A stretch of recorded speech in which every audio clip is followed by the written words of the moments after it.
You're watching Women of Strength TV with a purpose-driven woman who has a yearning deep in her soul to serve the world. Presented to you by Ange Wilcock, creator of Evolutionary Model of Well-Being, Mindfulness-Based Storytelling, and the Raw Woman Project, a businesswoman on a mission for every human on the earth to feel enough.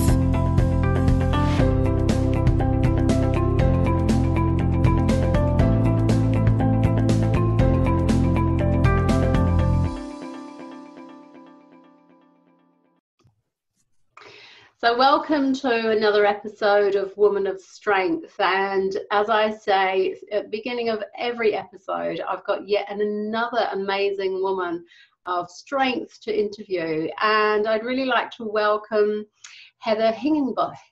I'm going to get nearly every, and I'm not going to press record again because this is what it's about. It's just about us being authentic. But it's Heather Higinbotham. Is that correct, Heather, or have I got it wrong? No, you got it right.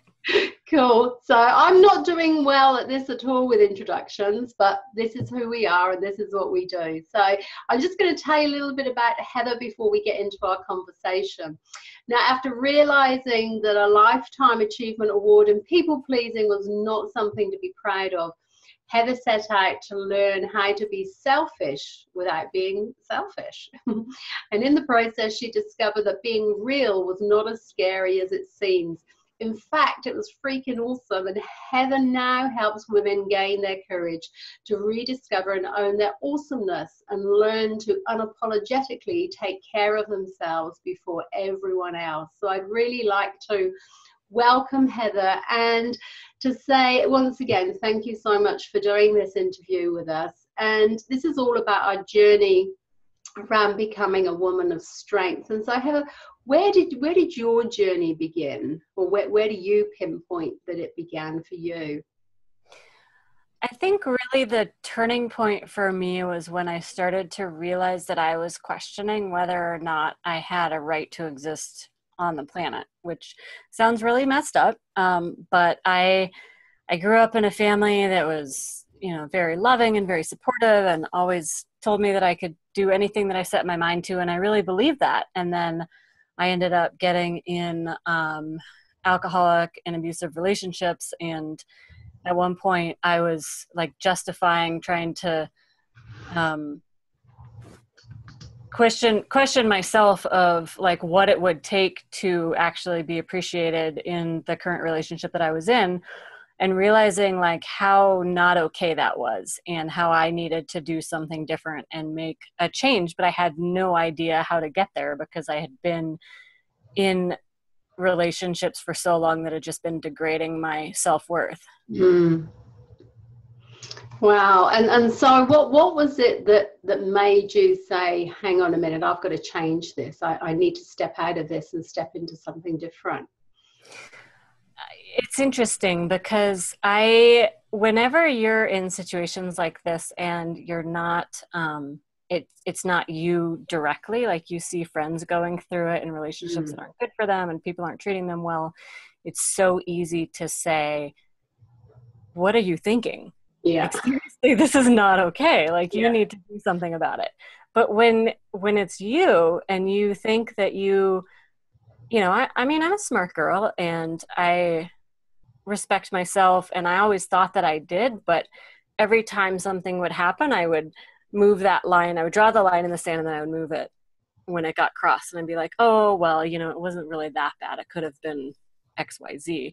And I would keep making excuses for it. And so really the turning point for me was when my daughter, who was about 1.5 years old, witnessed an event and I was like, I cannot let her grow up thinking that this is an okay way to be treated. And so I was justifying to myself that it was okay for it to happen to me. But when it happened in front of my daughter and then to my daughter, I was like, I can't. And so it took that drastic of a wake-up call to stop moving that line in the sand. Yeah, and it's what's really interesting, I think, about when we fall into abusive relationships, like you said, when we see it from the outside and we're saying to someone else, why are you there? Why do you remain? How did you get into this relationship? It's easy, but when we're in it, because very similar to yourself. Like, I'm a registered social worker and I specialize in domestic violence, and so that's been most of my career, and yet I ended up in a violent marriage and even though I knew all the signs and everything like that. So I don't think it's necessarily got to do with anything about being smart or intelligent, is it? It's, for me, it was definitely, I don't know what your story is, but for me it was very much about unmet needs. I met this man at a time when I needed someone to be in my life, and he was able to meet all of those needs, and then it became something that was quite abusive. So when you met your husband or partner, was there anything going on in your life then that you can reflect back on and go, I can see how I got into that relationship? You know, I think a lot of it was, it's tricky because it's such a subtle change to get, like, you don't, I mean, it happens, but usually, you know, you get into a relationship with somebody and everything is blissful and fantastic. And you think, you know, life is awesome. How did I ever live without this person? And then just slowly, it's like the frog in the boiling water analogy. You put a frog in a pot of boiling water, they're going to jump out. But you put them in a pot of water and then you turn it on to boil, they just get used to it over time. And I think that's the challenge, is it's such a, there's so much shame around domestic violence in our society that we don't ever want to admit that anything is wrong, that anything's happening to us. And so, you know, we put on the brave face and pretend like everything is okay and think if we just love them harder or try something different or do better, that it's gonna change, and then everything is going to be the fairy tale that we thought we were getting into from the beginning. And so I think for me, a lot of it was just that growing up, I really, really felt the need to be accepted, and other people's opinions were really impactful on me. And so I got really good at essentially like chameleoning into what other people liked. And it was always in relationships. And so if I was dating somebody, I would, you know, be interested in everything that they were interested in. And it didn't bother me that I was compromising whatever my values were, to the point where I didn't even know what my values were because I had been living somebody else's version of my life for so long. Yeah. And so when did you, because in your bio, you know, you say very much about giving up being a people pleaser. So when did that change? What happened there to stop being the people pleaser and start pleasing yourself and being, well, selfless, isn't it? Not selfish. Yeah. Yes. And it's a fine distinction. I like to joke about it being selfish because in a way it is, but it's also the most loving thing I can ever do for myself and for other people in my life. And so I think really the turning point for me was when I realized that I was not willing to raise my daughter in that kind of a situation. And then I started to really analyze where everything like that was coming up in my life and how I was compromising my values and not being true to myself and not standing up for what was important to me. And that's where that people pleasing came in, is realizing that that's not how I want to live my life. And it's not a, I mean, it was successful in avoiding conflict. Yeah.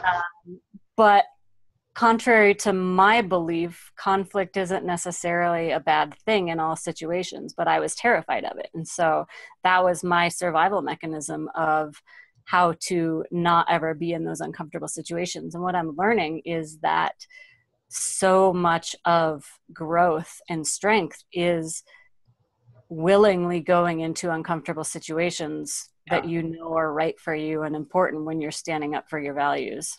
Yeah, absolutely. And that's what I've always believed, that, you know, so many people do avoid conflict, but I say what's born out of conflict is strength and courage and growth. And without conflict, that doesn't happen, does it? Because we end up like you in that sort of being that people pleaser all the time. So absolutely. I mean, I would not have had any of the experience or learning that I have had the past 9 years without having had that experience and that conflict in my life that I had to learn from. It was a life or death situation, and I wouldn't trade it for anything because it has turned me into the person that I am today and given me that self-worth and that confidence and that strength to be able to say, these are my boundaries and this is what's not negotiable in my life.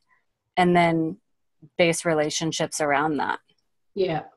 And I think that's so important. It's for women to hear that, is that it's really crucial that we do set our boundaries and that we're really clear about who we want to be or who we want to become and put those boundaries in place. But we can still, not necessarily people please, but we can still be that loving, caring woman underneath all of that. Because I think lots of women feel that when they put those boundaries in place and they step into the power of being themselves, that they have to lose that caring, loving aspect of themselves. And I say, well, actually, it becomes greater and deeper and more loving and more caring, because the more we love who we are, the more love we're able to give out. And as much as that might sound cliche, it is actually the truth. It's certainly been my experience.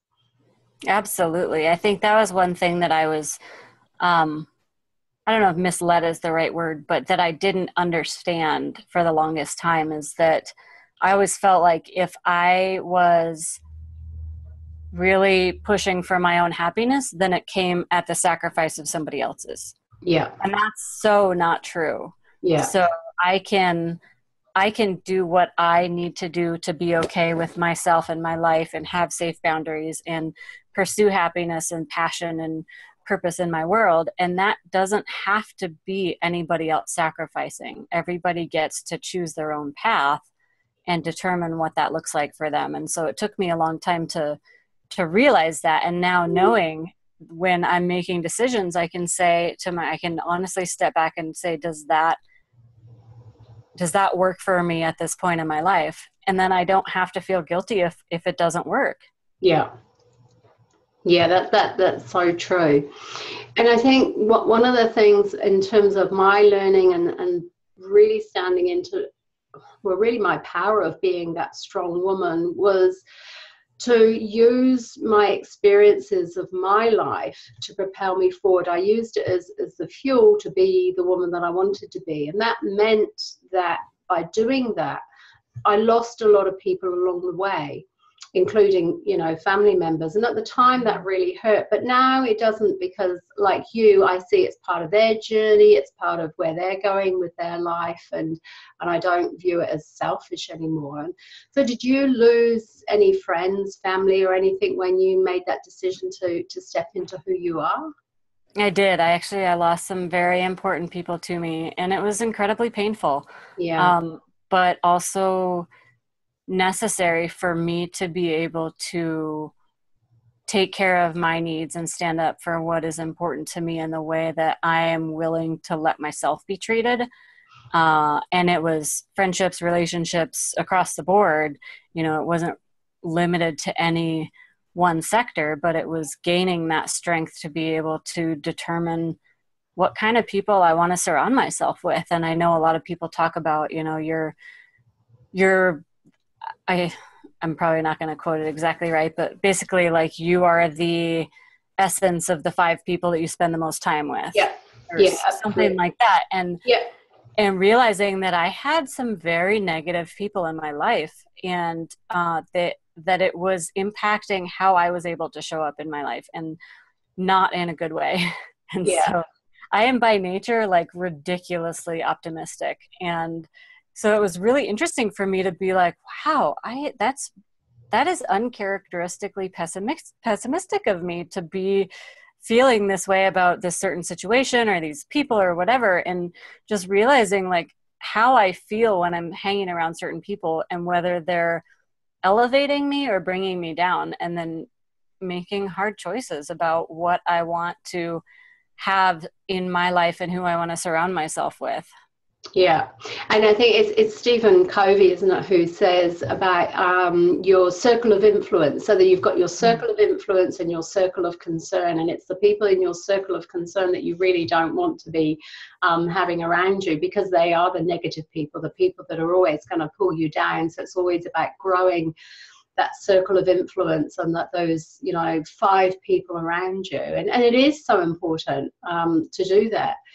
So throughout your journey, and so this is, what did you say, about 9 or 10 years ago when you made that decision? How has life changed for you since then? So it's been quite a journey, and very fun now to look back on it and be able to reflect on how different things are for me. So when, like I said, when I came out of that relationship, I was at a point where I honestly was questioning my right to exist in the world because my self-esteem had been beaten down so far. And as a kid, I always loved doing poetry and art and anything creative. And I just essentially shut down all of that because of my fear of judgment from other people. And so I've been able to rediscover all of that. I recently completed an MBA program. And when I started it, they would do every month we would do a music and poetry night. And I would go and I would sit in the back and I would think about even just like reading somebody else's poem, and I would, like, my heart would start beating and I'd be like, oh my God, I could never ever do that, because I was just scared to death of putting myself out there. And over the course of that 2-year period, I started art again, I started writing again, and by the end of it, I was actually selected to be the commencement speaker, and I did a spoken word poem for our graduation. And then I put on my bucket list, we made hypothetical bucket lists, what do you want to do? And I was like, oh, I want to do a TEDx talk. And I wrote that down. I was like, yeah, like that's ever going to happen, because that's terrifying. Like, who wants to get up on stage and talk in front of all these people? And then there's a women's comedy troupe in our community. And I said, I want to perform with them. And I haven't done anything on the stage since 5th grade. And it was the worst nightmare that I could ever think of. But for some reason, I wrote that down, and I've done a TEDx talk. I performed with Broad Comedy, and now I'm their stage manager, and I get a cameo every show. And it is my favorite week of the year, of getting to spend time with these women doing creative political satire and feminist comedy. And it's amazing that if somebody would have told me 3 years ago that this would have been my life, I would have been like, you're crazy. There is no way that I would get up there and do that. And now it is absolutely what fuels me. And I can actually say, when people ask me what I do, I say, I'm a writer, I'm a poet, I'm an artist. And none of that was my vernacular in my life, because I wouldn't allow myself to put myself out there as too risky and too vulnerable. And now it's absolutely what brings light into my world.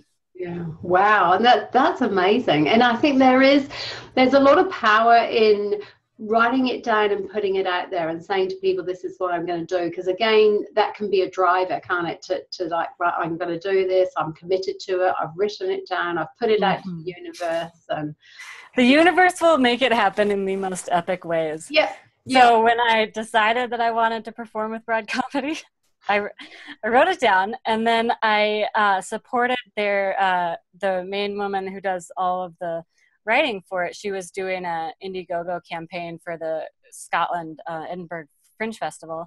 And so I supported her campaign, and then I won a cameo. And so I was like, okay, universe, what are you trying to tell me? And so then not only did I win the cameo, she asked me to tell her a little bit about myself, and so I sent her a short bio and everything. And so then 3 weeks before the show, she sent me the script and said, all right, so we're going to do this, that, and then here's your part. And then you're going to get up and you're going to play guitar and sing this song. And I was like, I don't know how to play guitar. And she's like, oh, shit. Sorry, I don't know if I can say that. She's like, well, it's supposed to be bad. You can learn, right? You have 3 weeks. So not only did I have to perform, I had to sing and play guitar. And so the universe was like, you want this, really? Okay, we're going to make this happen. And we're going to do it the most uncomfortable way possible for you.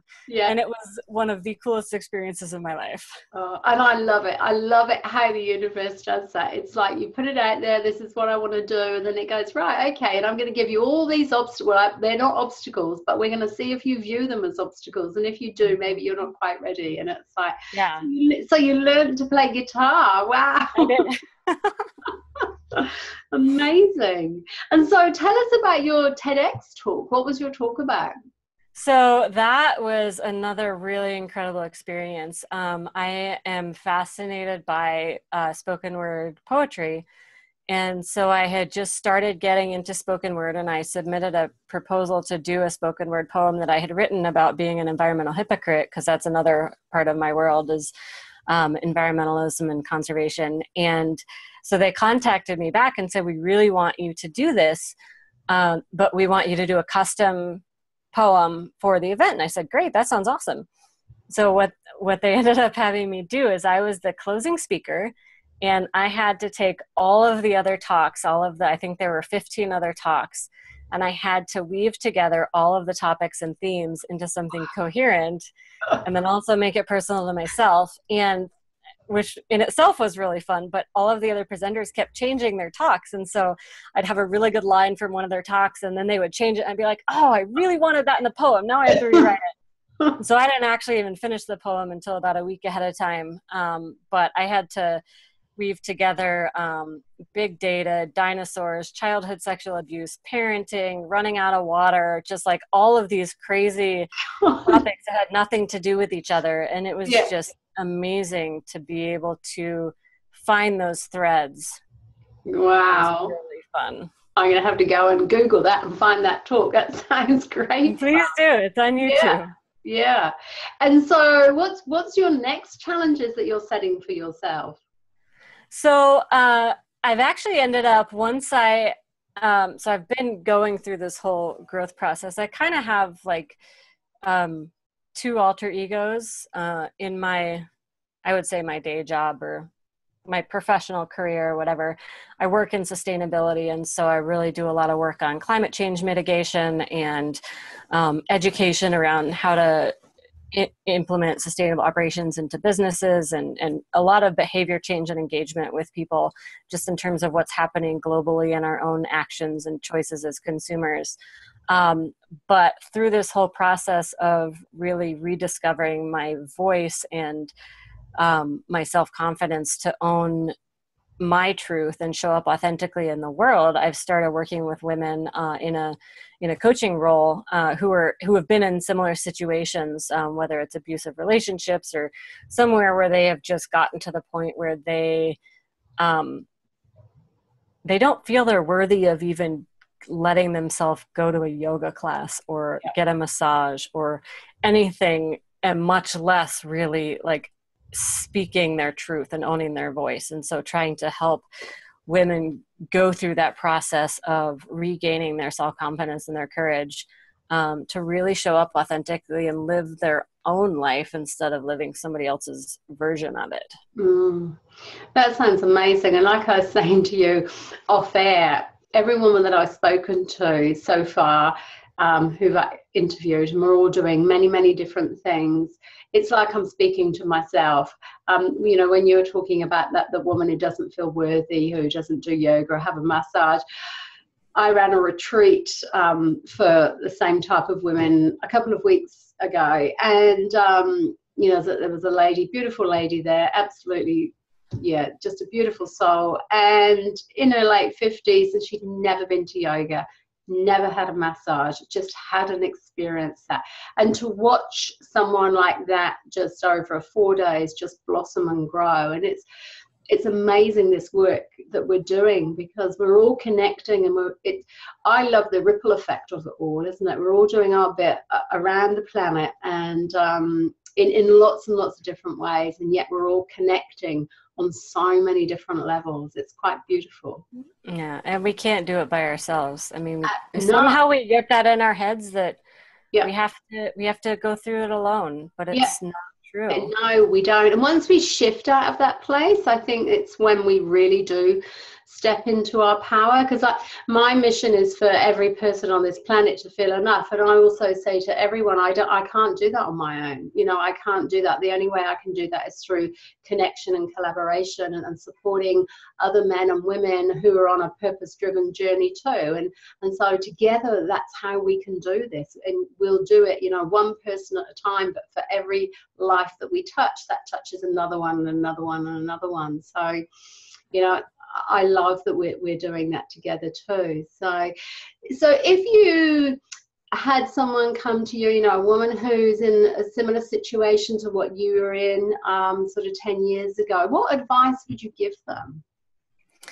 The very first thing I would say is stop listening to the voices in your head. You are enough and you are amazing. And I don't care what anybody else has told you to bring you down, because it's destructively powerful to be able to really take what other people try to tell us about ourselves and start to believe it.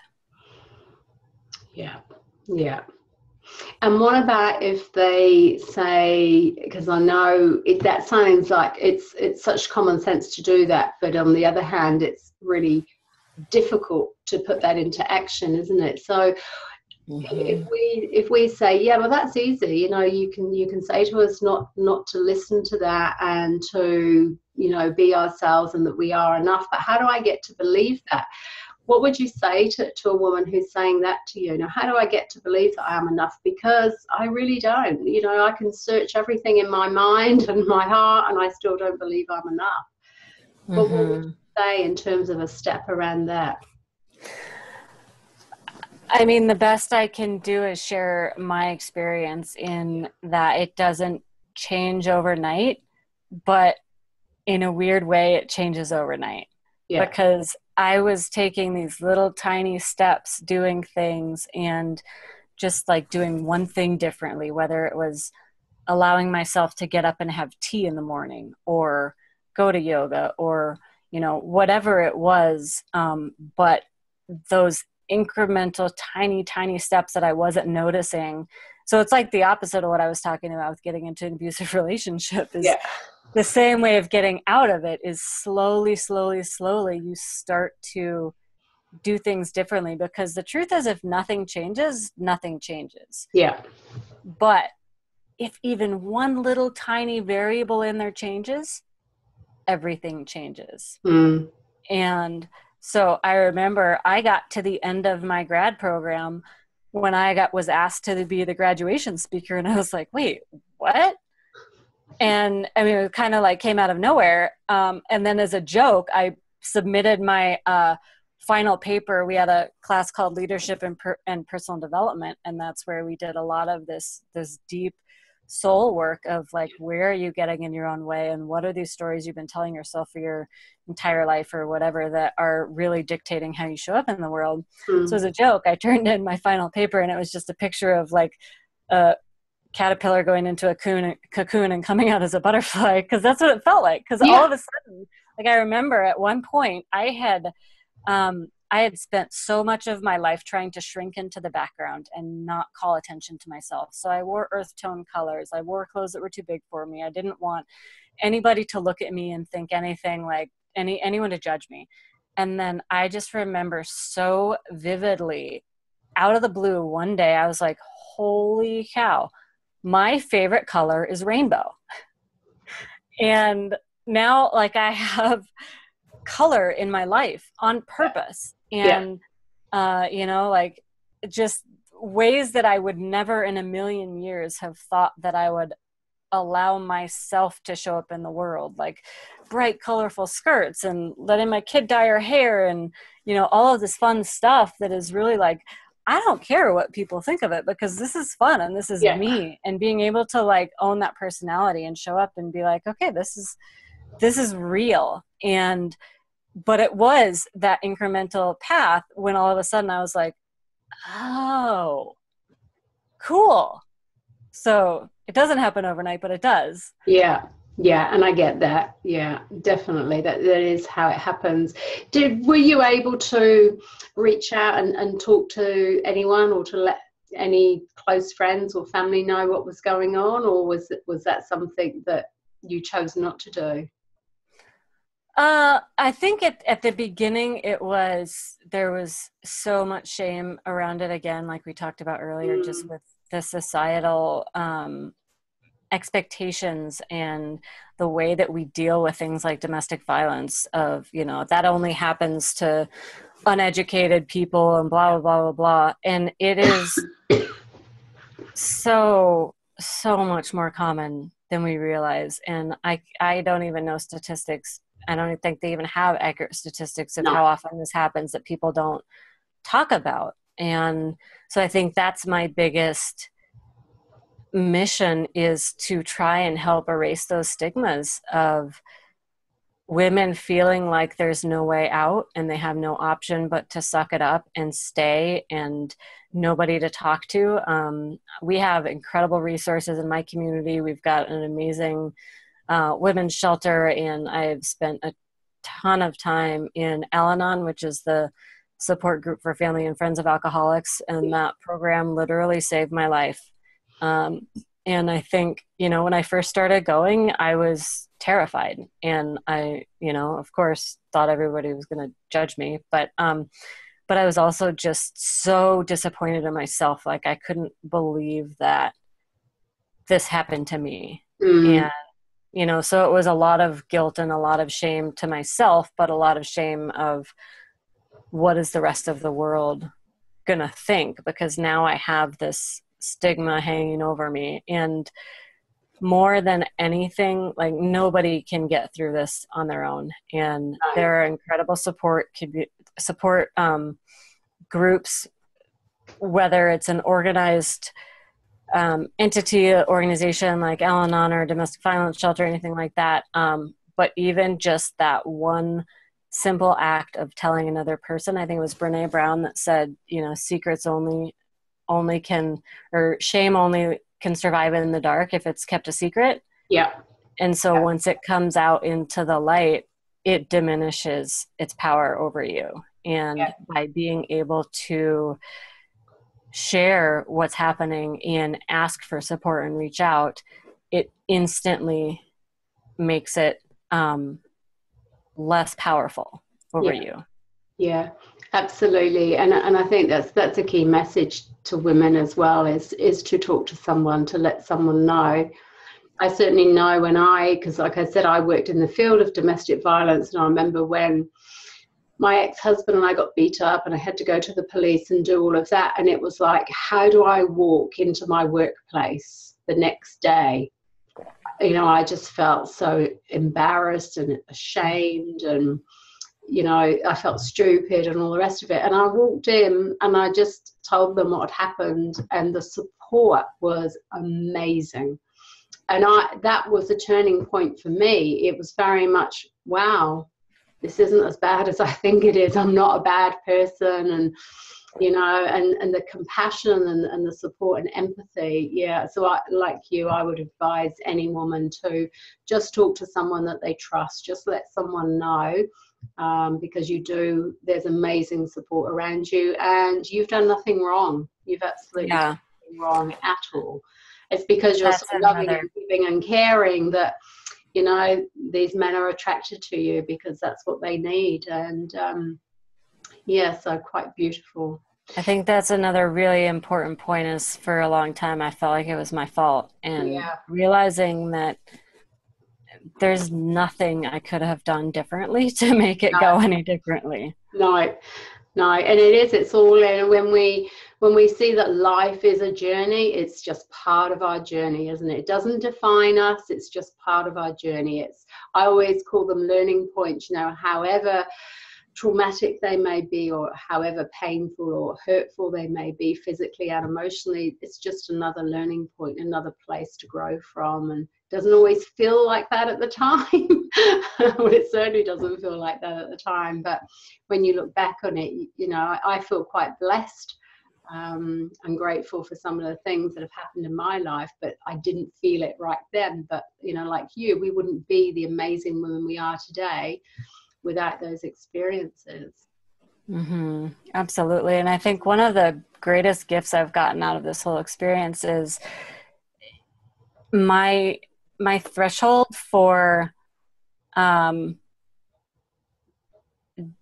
dealing with unacceptable behavior is exponentially lower. Yeah. And now I can a lot sooner say, that doesn't feel comfortable for me. I think I need to say something about it, rather than biting my tongue and just letting it slide. I can actually stand up for myself with courage and confidence, and knowing that I'm living in integrity with my values and how I expect people to be treated.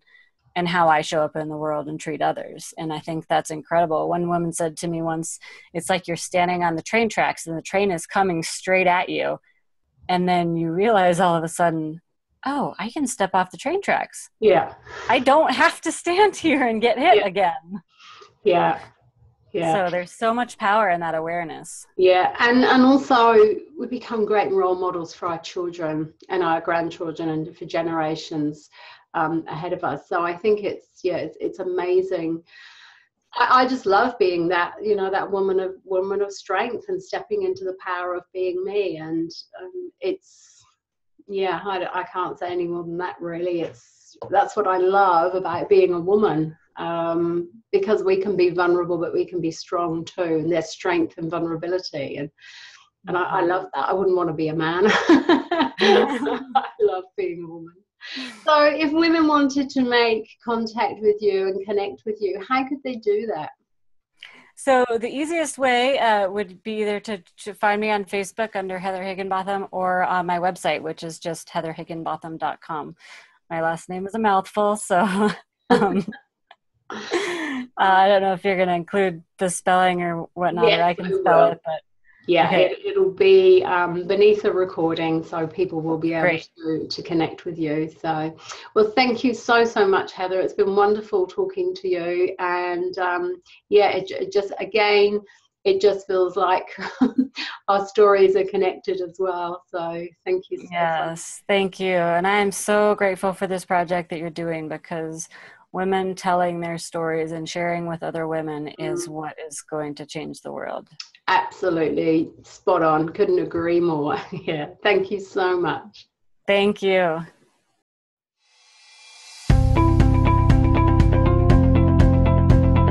Remain real, authentic, and whole. Be yourself and continue to follow your dreams. Thank you so much for watching, and we'll catch you next time on Woman of Strength TV.